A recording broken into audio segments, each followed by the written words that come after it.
Welcome to the Salmon Runs YouTube. Enjoy the video. You start by ensuring you have a GA4 property and the measurement ID. Write it down. Then, log into Shopify and open online store themes. Make a theme duplicate as a backup. Once done, check for old universal analytics or duplicate tracking apps and disable them. This prevents double counting. Now you're ready to edit theme. Liquid or use Shopify's GA4 integration. Make sure you have admin rights, and proceed to insert the measurement ID where required. You will now add the GA4 tag. If Shopify Preferences supports GA4, paste the measurement ID there, otherwise edit theme.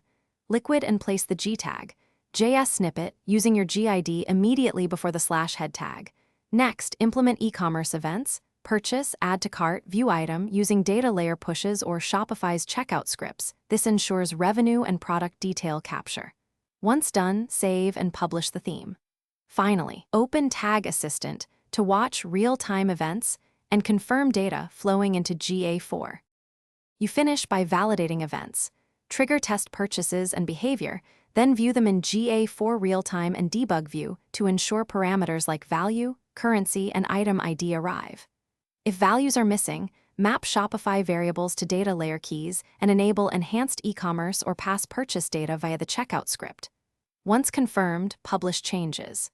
If things go wrong, check for duplicate tracking, wrong measurement ID, or script placement errors, clear caches, and retest. This single troubleshooting step usually resolves most issues quickly. Thanks for watching. Consider subscribing if we helped you.